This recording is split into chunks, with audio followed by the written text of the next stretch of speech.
இயேசுக்குள் மிகவும் பிரியமானவர்களே, 2026 ஆண்டு அதிர்ச்சி தீர்க்க தரிசனம் உரைத்த போதகர். தமிழ்நாட்டு அரசியலில் மிகப்பெரிய மாற்றம். 2026 காலடி எடுத்து வைத்திருக்கும் நமக்கு தமிழ்நாட்டிலும் வெளிநாட்டிலும் என்னென்ன நடக்கும் என்பதை தீர்க்க தரிசனமாக போதகர் ரோஷன் ஷியாம் எடுத்துக் கூறுகிறார். எலியா முதல் பல்வேறு தீர்க்கதரிசிகள் தோன்றி அந்தந்த காலத்தில் நடக்கும் காரியங்களை வெளிப்படுத்தியுள்ளனர். தேவன் அவர்களை பயன்படுத்தி வந்தார். 2026 ஆண்டவர் என்னென்ன காரியங்களை வெளிப்படுத்தினார் என்று தீர்க்கதரிசனமாக பேசியிருக்கிறார். 2026 நடக்கப் போகும் 12 தீர்க்கதரிசனங்கள். அரபு நாடுகள் மிகப்பெரிய அழிவை சந்திக்கும், ஏனெனில் அந்த நாடுகளில் காணப்படும் விபச்சாரமாகும். 2 வானத்தின் சத்துவங்கள் அசைக்கப்படும், தொழில்நுட்பம் ஸ்தம்பிக்கும், மனிதனால் உருவாக்கப்பட்ட சேட்டலைட் எல்லாம் அழியும். 3 வானத்திலிருந்து ஒரு கரம் வந்து ஒரு அக்கினி எரியும், ஒரு அங்கியை இந்த உலகத்தில் விட்டு செல்வதை காட்டினார்.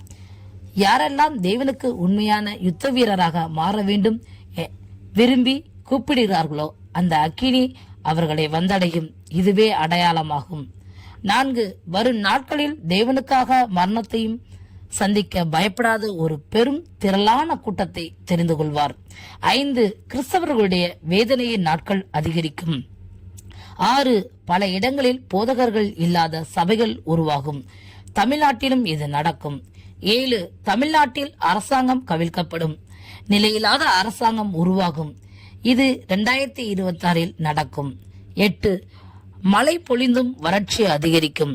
9 இதுவரை கண்டிராத அளவுக்கு இந்தியாவில் லட்சக்கணக்கான வாலிபர்கள் கூட்டம் கூட்டமாக திரளாக கிறிஸ்துவை ஏற்றுக்கொண்டு ஞானஸ்நானம் பெறுவார்கள். 10 துறைமுகங்கள் கடல் எல்லைகள் அழிவை சந்திக்கும். அழிவு ஏற்பட யுத்தம் ஒரு காரணமாகும். மற்றொன்று சுனாமி, பெருவெள்ளம் போன்ற அழிவுகள் உண்டாகும். 11 இந்தியாவில் 2 அரசியல் தலைவர்கள் திடீர் மரணத்தை சந்திப்பார்கள். தமிழ்நாட்டில் ஒரு மிகப்பெரிய அரசியல் தலைவர் மரணம். இது அரசியலில் பெரிய மாற்றத்தை உண்டு பண்ணும். 12 இந்தியா 2026 ஆண்டு 2 போர்களை சந்திக்கும். இந்த 12 தீர்க்க தரிசனங்களை தேவன் எனக்கு வெளிப்படுத்தி கூறியுள்ளார் என்று ரோஷன் ஷியாம் என்ற போதகர் கூறியிருக்கிறார். தீர்க்க தரிசனம் என்பது தேவன் கொடுப்பவை.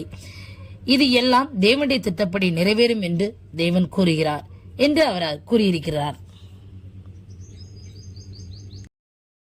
இதே போன்ற தகவலை நீங்கள் தொடர்ந்து பிறகு இந்த சேனலை தொடர்ந்து பாருங்கள், சப்ஸ்கிரைப் செய்து பாருங்கள். உங்களுடைய ஆவிக்குரிய வாழ்க்கைக்கு மிக பிரயோஜனமாக இருக்கும். நீங்கள் ஜெபிப்பதற்கும் ஏதுவாக இருக்கும். தேவன் தான் உங்களை ஆசீர்வதிப்பாராக. ஆமென்.